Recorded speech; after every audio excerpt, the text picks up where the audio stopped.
beneficial to us, and it creates a problem. And Jen is our attorney for the coalition. They'd like to address that issue. Thank you. Use the microphone, please. Thank you. Good afternoon, Commissioners, Chairman, Council. As was just mentioned, there's obviously an outstanding issue with respect to the coalition and how the disbursement of funds should be set forth. Council Dewar represented earlier that there's going to be some type of meeting. I don't know whether that particular meeting resolves this issue, but what the coalition seeks on a broader scale is to have some type of working group discussion with the Marketing Advisory Committee, with the Bureau Directors, with the Marketing Director, and maybe the Commissioners for their respective stakeholders here. We want to have some type of work session to have input into this process. Whether the grant process is set in stone, I don't know. And I don't know who came up with that process. If it's not set in stone, then the coalition would like to have a say into those types of issues. How is that going to be handled? Instead of having it kind of force-fed to us, let's be part of the process. And that's what the stakeholders would like to see. Again, we look to the Bureau Directors to arrange or facilitate this type of meeting. And this isn't just respect to this type of payment. This is with respect to marketing. This is with respect to branding, reimbursement process, like we just mentioned, other budgeting issues. As a whole, the coalition feels as though it can provide valuable input to the Commission through these work groups in order to have the Commission facilitate its statutory obligation. You know, one of those being to independently regulate the operations of horse racing, to promote and market horse racing in Pennsylvania. Again, the coalition wants to just make sure that they're able to provide input in some type of informal fashion so that when the time is right, that the commissioners can then take formal action to promulgate, whether it be temporary rules and regulations, which the statute specifically anticipates the commission doing, to be able to provide certainty to the stakeholders in the industry. In particular, they can understand what to expect next and not have uncertainty as to how things are going to be handled. So again, the request here is to respectfully have some type of working group meeting, and I guess my understanding is it could come through the Marketing Advisory Committee as maybe part of the process, but also have Bureau Directors, the Council if necessary, 1 or 2 of the Commissioners for their respective stakeholders also be part of that group. We hope to have this accomplished within the first few weeks of 2018. We have some issues on the table that we'd like to discuss, and we hope that we can provide valuable input on these points. I'm happy to answer any questions or entertain any thoughts. Comments? Commissioner, Chairman, no comments, but just for the record, would you give us the last name for the steno? Sure, Jan Butler. Butler's the last name. Thank you. May I ask a question, Mr. Chairman? Yeah, please. Is the request of council consistent with the committee that you're establishing?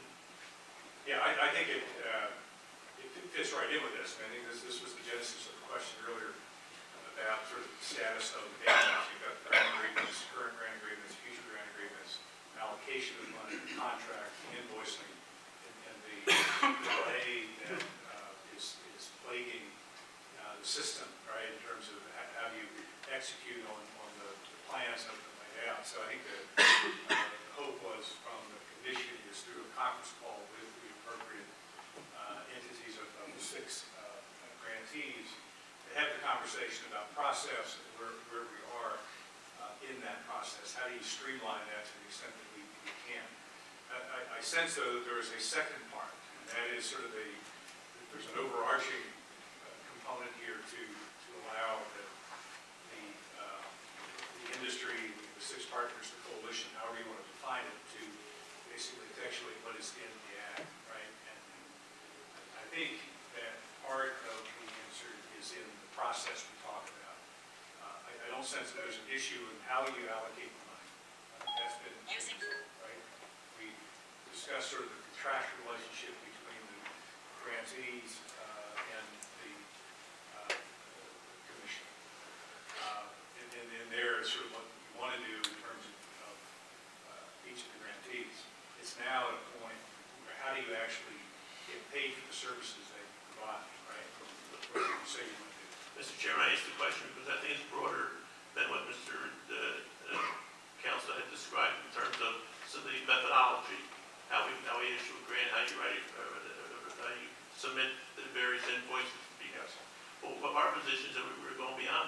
We want to actually talk about the control of the fund, how it operates, the procedural issues that we're confronted with on a daily basis. So I think it's a broader topic we want to discuss it, as Mr. Doer had presented earlier. Okay. I think I'd read the request the same, way. What I would suggest is that I don't want to be, for example, part of the discussion about invoices and all that. I would think that maybe a separate meeting should occur that has to do with how to use the funds, not how you get the funds. And maybe the 4 representatives from the different breeds be involved with that, with the bureau chiefs and with stakeholders. Since we're supposed to be representing those breeds, I think that maybe that meeting should be a separate meeting with the advisory committee if you want to. That would be separate from the meeting about invoices and how to get them processed and all that. I don't think that they should be together. I do read it as, am I correct? I do read it as 2 separate requests. I think that's consistent with what we're seeking, yes. There's the reimbursement process, which clearly you guys are on the ball to some degree with respect to the issue at least, and trying to resolve that. Then there is, of course, Chairman, the larger issue of, as a whole, how does the coalition provide input on certain of these very, very important issues, and to be part of that discussion, as I think the statute anticipates. So whether it's a working group, as Commissioner DeMonda suggested, I think that makes sense, and I think those stakeholders make sense. So what we'd like to see is that type of, we're not trying to create more work for anybody, but what we're trying to do is provide an avenue where we can provide really kind of valuable input to the bureau directors, to the commissioners, to let us know how the industry's working and how we can best serve racing in Pennsylvania. So yes, I think that's exactly what we were talking about. There's almost a 2-step there. So let's do the second piece of that with Brett and Tom with the marketing committee. Okay, to me, it's already structured, it's there. I understand most of that was the group that really was representing the stakeholders, if you will, and talking about the allocation of funds. So if there's something in that in that dynamic that's not clear, not working, my recommendation was the leadership of the bureaus, meet with them, talk about it, they can bring folks in as a need, and then we use that as a guide for next steps. Right? Yeah, unless I'm missing something. Yeah, I'm just trying to figure out. Let's do that, too, place next on the agenda. Actually, that. Okay. So it just needs to, then whatever's going to happen has to happen before the next meeting on this process question, right? Correct. Okay. And we've already established that we'll do the procedural piece for invoices and payments against grants. So just to be the second step. Tom, is there a marketing advisory committee meeting scheduled already? 18. It's usually at I think it's Wednesday, the second Wednesday. January 18th. That's what I just said, Okay. on the agenda at that time. Both meetings will take place prior to your next commission meeting. We'll make sure, we'll work through it. On the agenda. And just to follow up to the grant, is that a process, is the grant process a state mandated process, or was that a process that was kind of created by council or the commission separately? If you can answer. I guess the decision that was made by the commission as to who to give promo money to, if anyone, was a process that was devised by this commission. I would say devised, you mean approved as well? Yes. Okay. Well, that's the later point. Therein lies the underlying problem in terms of who has the authority to give us back our money, at what share of distribution methodology, those things we want to discuss. Right, but I guess you're just being clear that the commission established sort of how to allocate those marketing promotion monies, right? So I mean, that was a commission action. Is there something in that decision, and then who the grantees, the 6 grantees were also identified by the commission? So I'm trying to figure out, is Mr. Chairman, I think what's missing in what Brooks said is that once we made that decision, we then got into the state process. So I think to answer your question, the commission made the decision, as I understand it, correct me if I'm wrong, we made a decision to do the grants to the 6 organizations rather through an advertising firm or something like that. Once we did that, as I now understand it, we got into the state process. Okay, and what this meeting is going to be about is how to make that work as best we As can. best you can, yeah. So I don't think what I've been told is that once having made that decision, we can't avoid the state process, but the question is how do we expedite that process as best we can. So I would just add, the clarification would be, and this is an evolution to the grant process. So there was a grant agreement for 1 year, and that is part of the pain of this process. It took a while to get the grant agreement executed, signed, payment, et cetera. What is parallel to that, as I understand now, is a 5-year agreement with each of the 6 parties that are the current grant holder. And that gives you sort of the 5-year agreement to market. The only thing within that will be modified each year would be once you have the dollars, what the spending plan for each one of the grantees will be. But you get sort of the head start of not having to go through the process to establish a grant. The rest of the system stuff we talked about, it is universal. Whether you're the Animal Health Commission, the Racing Commission, the food banks, it is a process stuff established by Office of Administration, the Treasurer, and many others. And what Tom and Brett are trying to do is to squeeze that down to get it out of a 6-month process into a 30 or 45-day process. But it is universal. Whether the Turnpike Commission or anybody else, it doesn't vary on who you are, the source of money. It's process. Binding legal agreement, a plan that says this is what we do for you, executing that plan, the invoices to do it. I think the discussion that we want to have is how that process flows from point of the marketing plan for each of the entities, the invoicing to the commission and the payment against that invoice versus waiting for the full execution and reviewing some of the details. But we're just trying to squeeze that down so we get the process of payment unless there is something, you allude to this, some other decision about how the money is allocated. I didn't know that was a concern. I'm just being honest. I didn't know that was also in this issue of did we select the right 6 grantees? I mean, I thought that was a decision of the commission. So if that's not the right model, that we should talk about that further. Am I missing? Looking around for some confirmation for someone to say you're right or wrong.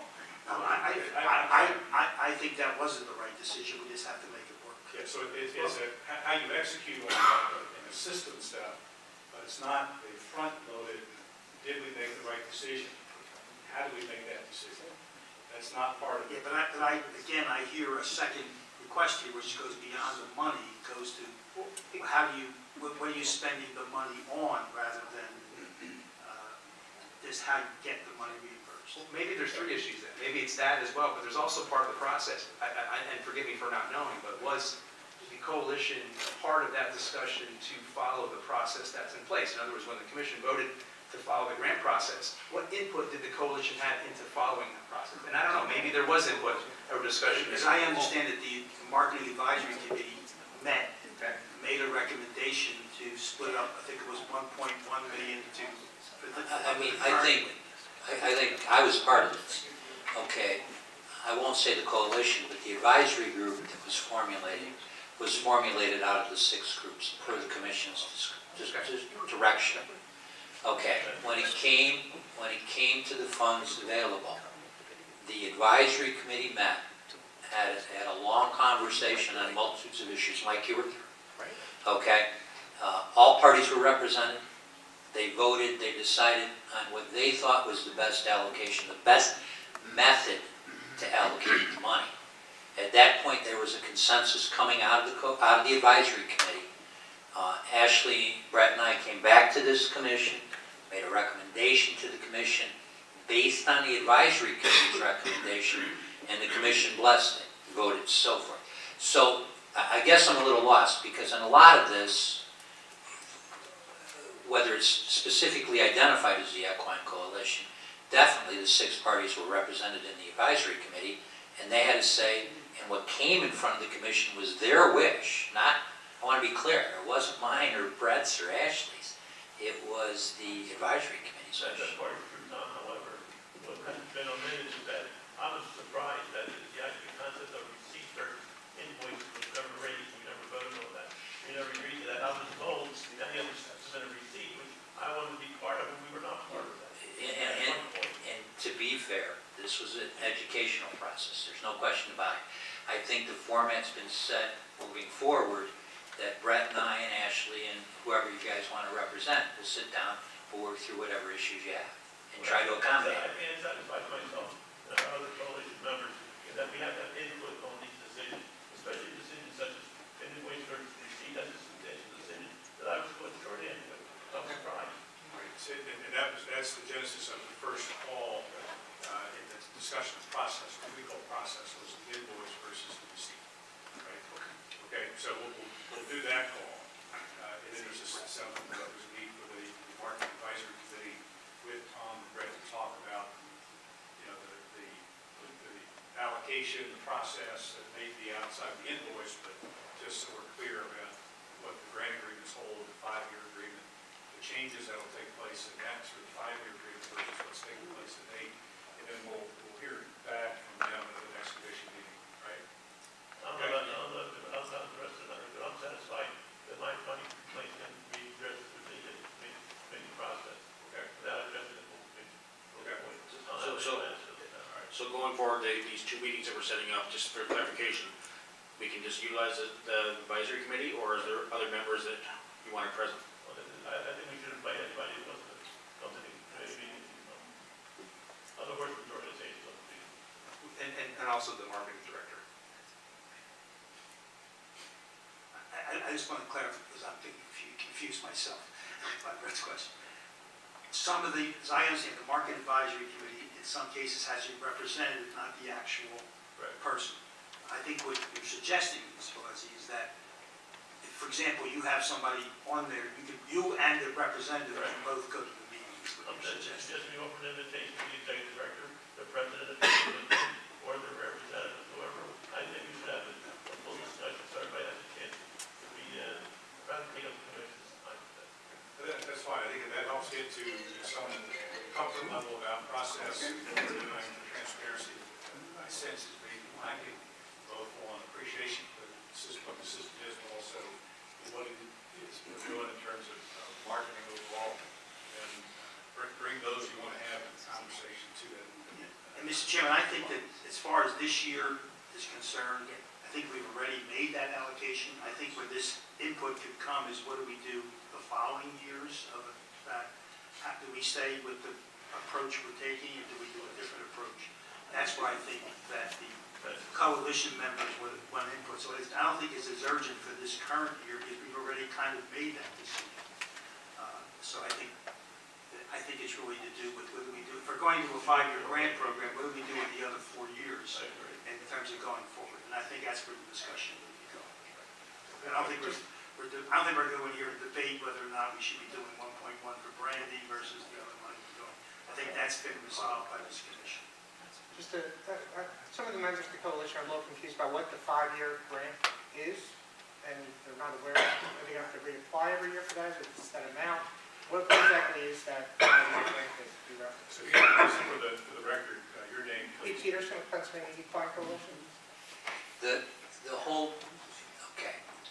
Back in April, let me give you the best way I can describe it is this. The commission awarded 6 $150,000 grants. The grant was drafted up to address that specific $150,000 grant. Okay, so from a technical perspective moving forward, every grant should have whatever the dollar amount is, as opposed to a general statement. What we're trying to do, Pete, is get a 5-year window that shortens the signature process through 10 or 12 organizations or signatures to get to a point where it's simply submitting the proper documentation for reimbursement. I think the confusion lies in the word grant. It's our money, we're granting, we're granting our money back. That's the confusion. They're really granting someone else's money that I'm asking for. Mike, it gets even more more complicated when we're called a grantee and a vendor at the same time. You should see the struggle we're having. You should be able to pull something else. I filed for one, but never for my own money. I'll defer to you, Mike, to come up with a name you recommend. So on that point, so that might be allocated every year for 5 years. Do they have to lay out at the beginning of each year how that money's going to be spent each time again? Well, absolutely, because one of the things is the money can change. The amount, remember, the money is what, 1% of a formula. This year, you've got almost 2.4 million. Maybe it's more next year, maybe it's less. Maybe the commission is going to decide how to allocate in a different format based on input from different people. So, or different. I think that's one thing that they'd also like to discuss in that meeting, to get better clarification of what that process is. And that was the purpose of one of the meetings. And just as a follow-up to that, the money for the overarching branding campaign, it was our understanding that was approved for 1 year. Now we're hearing that might be a multi-year. No. I did ask that question already. No. It's only for the 1 year. Okay. The 1.1 or 1.2, whatever that number was for the 17 and 18-year home. All right. And just when we do that meeting, we would like to invite the 4 commissioners represented from Breeds to be there, just so they can take back what they hear from the representatives of the various organizations to the full board at some point. So if they're interested in taking part. There's no objection. I think whatever we can do to expedite the process piece will also bring some comfort around this issue of the money goes to an annual appropriation process. We have the dollars. It's going to vary just because it's a percentage-driven amount that is allocated. So having a comfort level around what it is actually generated in the process for that distribution. If it's all the commission members, we'll just put the word out. It's the marketing advisory committee. We'll invite the commission members, in fact, all of them. So if they want to, they can certainly. We have a quorum at some point. Okay. We couldn't do any more than the 2 from each of the regions. We have a quorum. So I don't make it any more Yeah, complicated. and just as part of that too, just I think some kind of timeline in terms of like when we'll know what the pool is going to be for the following year, once you make the determination, like when will the commission decide, well, here's how much, That comes from revenue, Pete. That comes from, it doesn't come from the commission.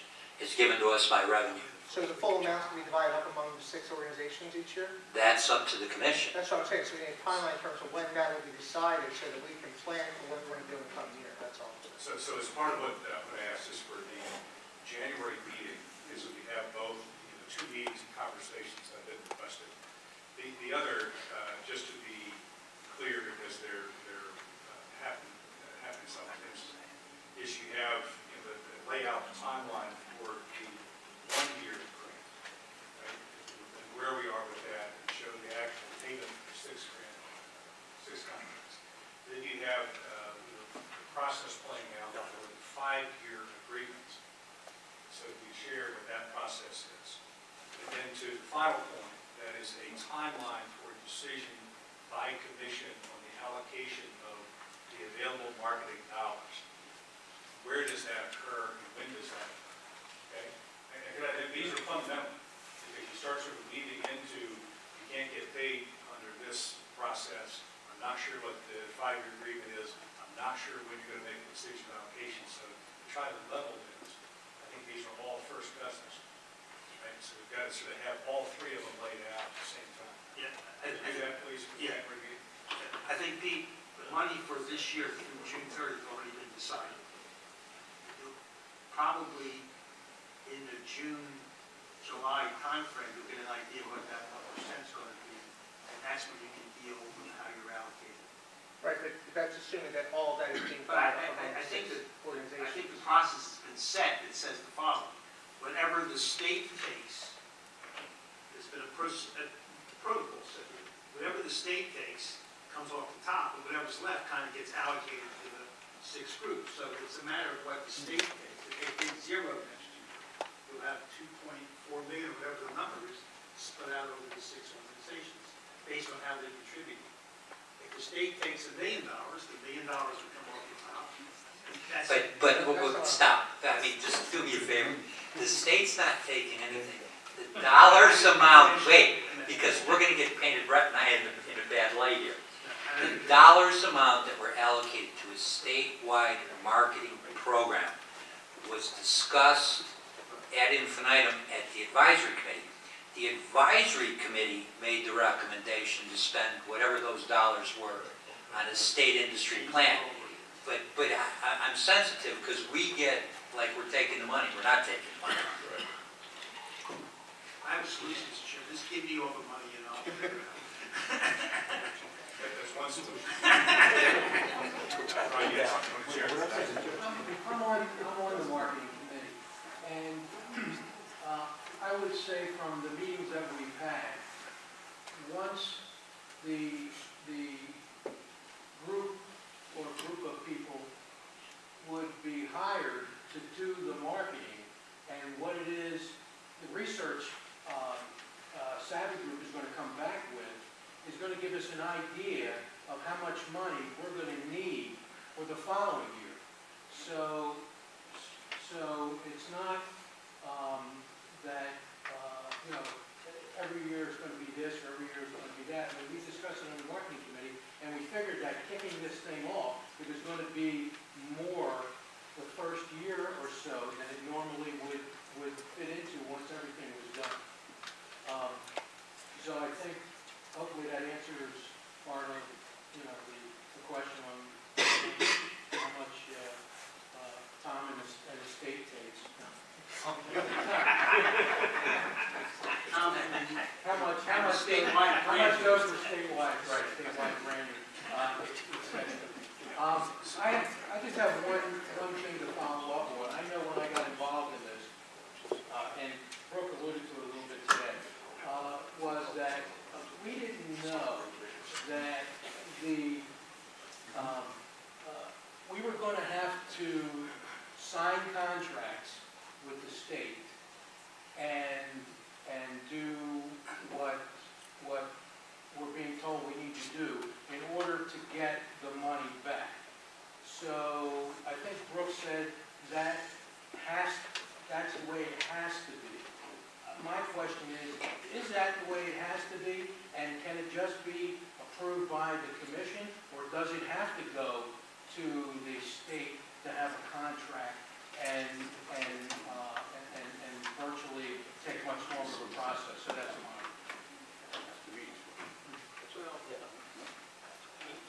I guess the best way to say it like this.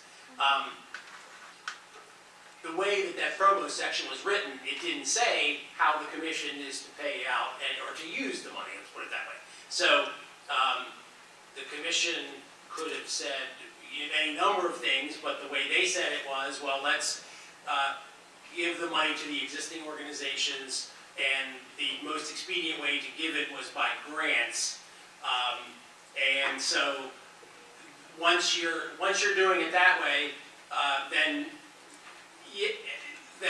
you're treated as a grant recipient, and you'd be treated the same way whether you were a grant recipient or you were just a contractor like an ad agency. It's the same process essentially of incur the indebtedness and then get reimbursed for the indebtedness by submitting invoices to the state. That's the same for everybody, no matter what.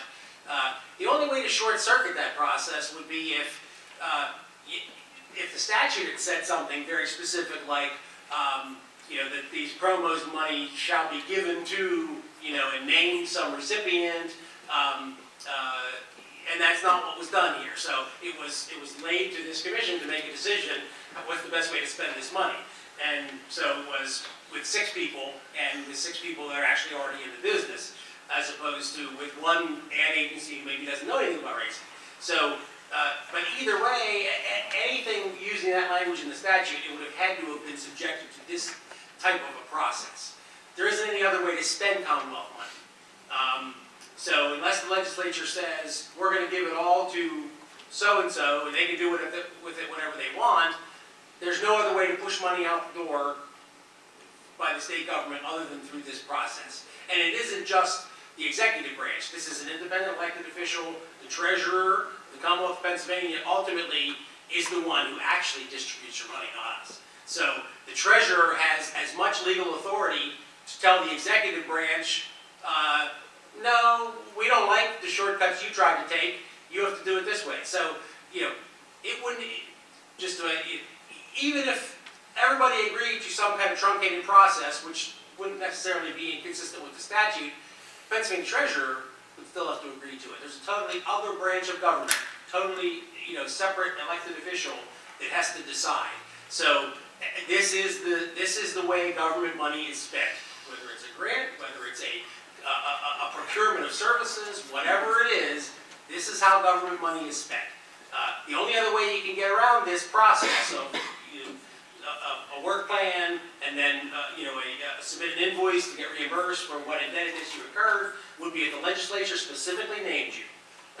Like you have, Brian, you have a little bit of an unusual circumstance there. So you're used to something that I don't know of anybody else. We certainly, our agency has nothing like what you have, with your organization. So that's the only way to spend government money. That's it. There isn't another way. So the alternative is to try to squeeze that system. Right? Yes, and try to teach everybody to write invoices. In the first meeting, we spoke of. We should go on, but that's the wrong government. But we'll go on. Yeah, and Mr. Valesi, the odd coincidence of all this is that those same 6 entities that this commission chose to use for the distribution of this money and these services happen to be involved in that money's genesis. But that's a pure coincidence. I mean, it could have been 6 ad agencies who had nothing to do with the generating money from the Resource Development Fund. Or it could have been 1 ad agency. It just happens to be that you are on the beginning of the transaction and the end of the transaction. But honestly, that's a pure coincidence, or it's a product of their wisdom in deciding to give it to you that way. But it's not something that you can go to the Treasury and say, well, since this money was generated at the tracks where we race, somehow we have special dibs to it or something. That's not anything that is going to work, from a legal standpoint, to change the process of how you spend government money, unfortunately. The argument could be made that since 1.2 is being allocated for statewide grant, that's what is retained. The balance is coming back to us who submitted the original money in the first place. Why not just eliminate us submitting the additional money? Let us retain that and just take out the 1.2. Yeah, that would be for the legislature to do, right? That's not something that simplifies it, I think. Because you're taking 1.2 from our fund and then giving back the balance of the funds to those of us that we gave in the first place. So why am I giving it and then taking it away, getting it back? And then it's hard for me to get back, and I got to back. With one exception to that is I think part of the objective was to have some strategy for how you market the product of racing. Right? And that was part of the legislature to say, we see what's happening, we know it's out there. So everybody's just sort of doing their own thing, their own vertical interest. This was, I think, the attempt to try to say, you have an industry, how do you present that product to the public versus all of the individual products at track level or otherwise. I think that was the whole long-term and impact or marketing strategy. That was one of the objectives that was laid out by Ashley. So therein lies the difference. I agree, but I hope you were sophisticated enough to understand that we're directed to X dollars in promotion. We can do that without first giving it to you, then giving it back to me. Obviously, I can make a commitment to promote, retain the money, present the policy to the commission, approve it, and then I spend the money without now having to request waiting 3 months for the money. I already had the first. Mr. Lloyd, my suggestion is let's just have those meetings and see whether you still feel the same. Yeah, and I honestly think that if we could educate everybody better on how to plan your year and generate your invoices in the right sequence, showing the right, indebtedness you're incurring, I think we can improve the situation a lot. I think just let's walk through it, and I think we can make some improvements here by having the right people say the right things to everybody at one time. Okay. I think the coalition appreciates the commission's willingness to partake in that process. Thank you. Yeah, thanks for raising the point. Thank you. Okay, moving along, Todd?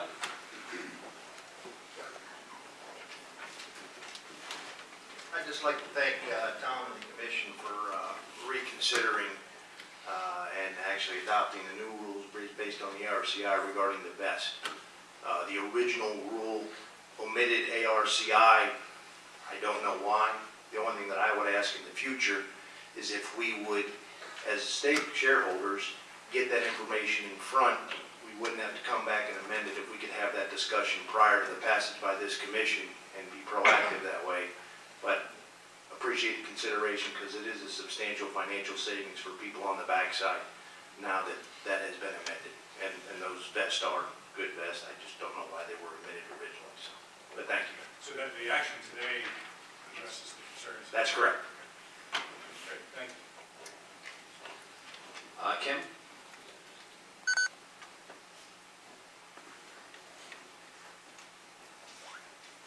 I'll try not to be long, but in the last few days, we've been informed that Pinnacle, our operator, was purchased by Penn Gaming.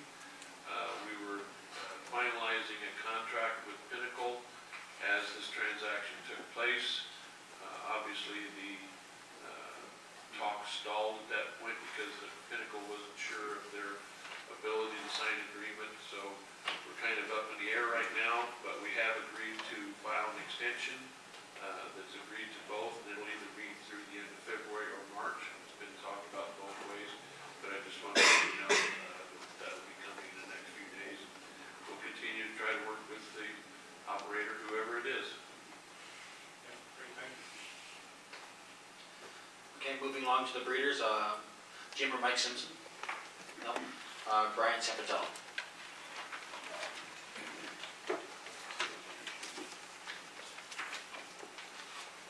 Good afternoon. I passed out standing directories. They're in front of you. Again, the standing directories are being paid for by the marketing grant. And the fact that they're going throughout the whole Mid-Atlantic region, Florida, Ontario. So I thought that the people working on the directory really did a nice job on it. When you get a chance, you can go through. I gave Stephanie some extra copies if you need them or you'd like to give them out. I'm going to send out a copy to most of the legislators also. And all the breeders have copies of them. You're going to start seeing on TDN, for those of you who don't look at the TDN daily, it comes up as a phone app. You might want to do that. We have the Today page, which is probably the second or third page every day with ads that we continue to rotate. We're putting in an integrity ad in there, Pennsylvania leading the way, first in testing and aftercare. So that's going to be in there. It's going to get a lot of views. So we want to, again, we want to start getting across the fact that, we are leading the way in testing and in aftercare. Also, we're going to be putting back in there the PA Derby bonus ad. For those of you who don't remember that, it's a $250,000 bonus for the PA Derby. $200,000 going to the owner, $50,000 going to the breeder for first place, $100,000 for second and third, $75,000 to the owner, $25,000 to the breeder. We've expanded that. Last year it was just PA sired PA breds. This year it will be all PA breds. So, and we structured the contract. Last year we did not get a PA sired PA bred to enter in the Derby. This year, if we don't get a PA bred to enter in the Derby, we'll get 1/3 of the money sent back to us. So we thought that, we put that together. It was a pretty good deal. And then we got we got a discount this year because no one went in last year also. So it's actually costing us less money this year and we're getting more benefit from it. So I just wanted to make you aware of that. Slot revenue transfers, we are $3.4 million above last year into the breeding fund, and that does not count the $2.2 million that was transferred in as part of our 25% from the racing fund at the end of the year. So we're about $5.6 million up from last year. Starting January 1st, we're going to be paying an additional breeder award for maiden races. So currently, we have a 40% bonus breeder award. I don't want to say bonus, a breeder award that's paid out to any PA sired, PA bred finishing first, second, or third in any race. Well, we're expanding it starting January 1st to where if it's a PA sired, PA bred in maiden races only, finishing first, second, or third, that'll go from 40% to 50%. So that's a 25% increase in that. If you're not a PA sired, PA bred, you will also get a 25% increase. Your breeder award now is 20%. That will go to 25%. And again, that's just for maiden races. So again, that starts January 1st. I sat down with Tom and with George to talk about this to see if everything was okay as far as us being able to do that, and I was told that it was. Okay, any questions on that? No? All right. Just Yes. back to your, you say you're over last year, 5.6 million? Yes. So how does that happen? Well, last year we paid, they took out money for 15 along with 16 last year. So this year we didn't have that double hit because it didn't go, the budget was not passed for a long period of time, plus the extra plus we have the extra 2.2 million coming in there. So that's how that works. And then the January issue of the Mid-Atlantic Thoroughbred is enclosed. Our auction will be coming up again, our stallion auction, the end of January for those commissioners that are not involved in any horse breeding. This is your chance to get involved. Just give me a call. We'll make sure you have some mares and you can purchase some stallion seasons at the auction.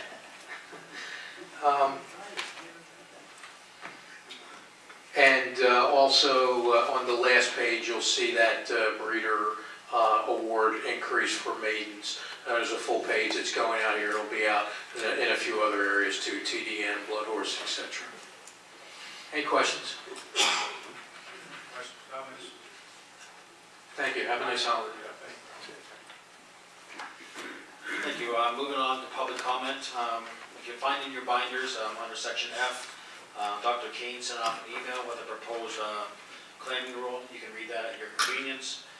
Moving on to second public comment would be Dr. Langlois. And as he comes up here, I just want to, also in your binders, Dr. Langlois forwarded off two articles. The one being Thoroughbred Race Day Injury Guidelines, that's in your binder, and also the NTRA Safety Standards as well.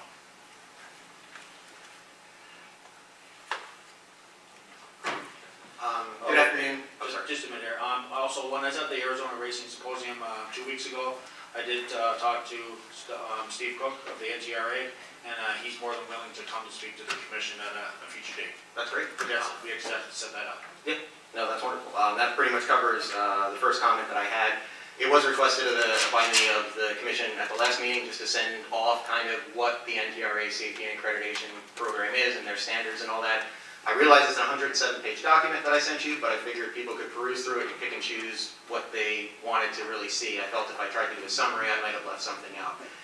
So, you know, I do ask again that after having Steve up here to talk about it, that the commission just decide yes or no if they want to institute a regulation that basically says all three, well, I guess all two, because Parks is already doing it, thoroughbred tracks do start the process of implementation of becoming NTRA safety and integrity accredited. The one thing that is in that packet that you will notice that I pointed out in the last meeting, it should be, if not, it's right on their website, is a current country map that shows the tracks that are currently NTRA safety and integrity accredited. And if you look at the Northeast Mid-Atlantic region, Parks obviously is on their way, but most of the states do have their tracks under that, and Pennsylvania does not. And that is something that fans and handicappers look at as far as looking for a product that they want to definitely, bet on and put their money behind. So I do appreciate that coming through. The second item on there, I did also forward the American Association of Equine Practitioners guidelines for on-track injuries of horses, and this relates to my request last month of there being a regulation set forth by the commission that states that a chase truck with a veterinarian is required to be there for all races following the horses around the track. That, to my knowledge, is definitely not the case right now at Penn National. I asked a little bit about Parks, and I got kind of a yes or no answer. They weren't sure. Sometimes the vet may ride in the actual human ambulance, which, if you read the guidelines from AAP, that really is not recommended because a horse could fall, a jockey could be in one place, the horse could run off to another place. The ambulance is going to stop where the jockey is. They're not going to follow the horse. So, and while the AAP says that you can get away without a chase truck, you have to have veterinarians positioned in strategic positions to be able to get to a horse quickly. And it goes back to my comment and comments from the fans that are out there. We want to see horses gotten to as quickly as possible in the events of these injuries. I complimented Parks after the Pennsylvania Derby with the situation with IRAP. It was 20 seconds and there were people to that horse. That's the way it should be in every race. And that's what we want to see and make sure that that rule is followed. So I would ask that the commission consider making a regulation that it is just a mandatory requirement of all thoroughbred tracks. The next comment that I have, I do have a piece that I just wanted to read here so I got this right. In the state racing law, it's section 2823, section D, G.1, under denial. The commission may deny an application for a license or permit or suspend, revoke, or refuse to renew a license or permit issued under this section if it determines that the applicant or licensee or permittee meets any of the following. And there's a couple there, but I wanted to highlight section 6 under that. Has not demonstrated by clear and convincing evidence that the applicant or licensee is a person of good character, honesty, and integrity, is a person whose prior activities, criminal record, if any, reputation, habits, and associations do not pose a threat to the public interest or the effective regulation and control of horse racing, do not create or enhance the danger of unsuitable, unfair, or illegal practices, methods, and activities in the conduct of horse racing or the carrying on of the business and financial arrangements incidental to the conduct of horse racing. If this commission cannot institute an immediate suspension, pending an investigation, but a suspension, on anyone who owns a horse or is in care of a horse on the backside that is found with a severe leg fracture that has not been treated for weeks and still allows that trainer to run other horses without any action taken. And if under those circumstances, I'm involved in animal cruelty prosecution cases. This is an egregious case of neglect of a horse. And if an immediate suspension and really revocation of a license is not really done in cases like this, my question for the commission is this: what does it take? What is the threshold? Because this is what the fans see. This is what you see. And look, I wish I did not have to come up here and talk about this. But the ball was dropped on so many levels on this. And obviously from the other information regarding a lot of this that has since come out, it's been proven to be so. The investigations have to be quicker, they have to be complete, and action has to be taken on these things. And to have initially a comment stated that the commission will take no further action after the 45 days was ended, and then all of a sudden reverse course, no new information was found in that time frame, to my knowledge. It was public pressure that did it, which concerns me that the commission has to be reactive to those things and not proactive. And that's all we're asking, is the horse has to come first. The horse is what gives everybody here their livelihood. And I think and in talking to some other people that are in the industry, there is kind of a pervasive thing right now that the horse is expendable. That you just run the horse until it can't run anymore, and then we'll find another one. That is not acceptable for this profession. And it's very, very concerning. Because if it's happening in one place, and I'm not singling out, and when we talk about it all the time, this is not a problem that's unique to Pennsylvania. This is industry-wide. That's a problem. But the concern we have is that people that intentionally neglect a horse and the care that it's getting have no place in this sport or in this industry. And this is what needs to kind of be cleaned up, and I hope the commission takes that very seriously. The final comment that I would have is just for... Can I respond to that? First of all, I'm very familiar with the section you cited because I have cited myself in the past about why we couldn't take quicker action. I'll let Tom deal with the specific case if he can, but I can tell you that I've also had to learn that despite that section, we have due process and other regulations that require us to follow that and give people their rights. So I'm very familiar with the section. Brooke and I have had correspondence about it and asked why can't we do something immediately. But I have had to learn as a commissioner that unfortunately we have to follow process. I think the other thing I would add is that I appreciate your passion and your interest in this subject and horse racing generally, but we do have people here who do care. Tom may not be able to comment, but as soon as this happened, I am aware that he reacted immediately, got into it, but it had to follow due process, and that's why you saw the change from what happened with the stewards to the decision and then the ultimate new decision.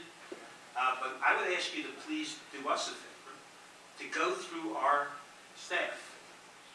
Your name appears all over the articles, and that passion is nice, but it doesn't reflect well on us. And I would ask that you go through the process here, rather than making comments here and then also making comments somewhere else. It does not sit well with me personally. I think we have a process, we have people who care here, and I would ask that you try to work with them. If in fact that doesn't work, come back to us and tell us it's not working, and then if you have to, even go to the public. But I think you should have a step process there, in my opinion, where you give us a chance to solve the problem. That's just my opinion. I respect your opinion on that. I also respectively disagree. And that's, I mean, I'll just leave it there. I respectfully disagree with that. I understand due process, and I understand the need for due process, but there are other methods that can be done. Tracks can eject people right away, and that was not done in this case either. It's very concerning to me, and I understand what you're saying, and there probably are channels that can be gone through, and there is due process, but there are ways to complete these investigations very quickly. And to have the time lapse that was there, it was very concerning to me. And I realized that, yeah, my name has been out there and things like that, and I'll put this out there, and then I'll just leave it at this. My question is, would things have changed if the public outcry was not there? Yes. Okay. Final thoughts? The only other request I would have, actually no, actually I don't. I'm sorry, that's it. Okay, great, thank you. There's no further public comment. And just to update you, you Paul, that, I think it's the last meeting, 2 weeks ago, you want to walk through this and just, Bob? Sure, yeah. We had a horseman, Bob Shoemaker, who came and had, during the public comment period, and was talking about a problem he was having with the state police over his farm vehicle licensing of his truck, that he carries his trailers for his horses back and forth to Penn National, I think. And so we got one of the lawyers in our office who worked with the state police on this, and actually was able to achieve a complete reversal of their interpretation of a particular phrase that's in the farm vehicle limitations, such that the state police is now ready to train all their troopers that farm vehicle licensing would include the ability to take your horses back and forth to the track, as long as it's within the 50 miles that you're permitted on the farm vehicle.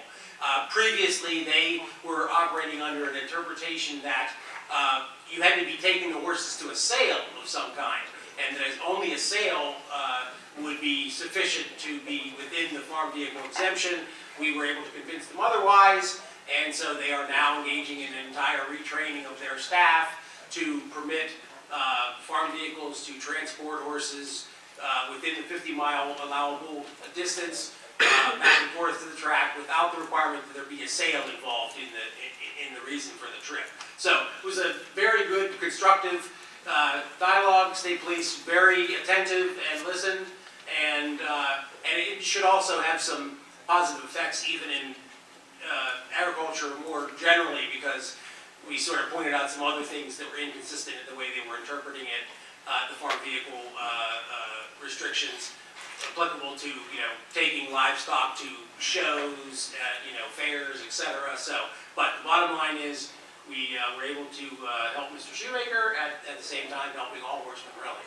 As long as you own the horses in that trailer, then you are permitted to use a farm licensed truck to take them back and forth to the track for any purpose. Just, it's both the state police and PennDOT. Correct, that's true, yes. Right? Anything on the upgrading of the license?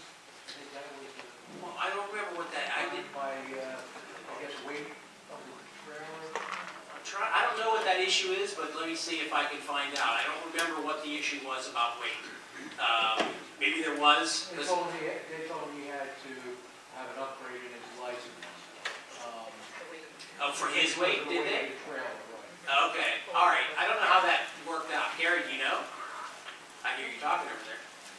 Or Destiny was. We're talking about being, he probably would have had to have an upgrade because of the weight fully loaded on the truck and trailer. That was really. Okay, I don't know the outcome of that, but I can tell you, Brian, I'll have John Howard, the lawyer in my office who worked it out, send you an email with the entire, sort of history. Thanks. Any other comments?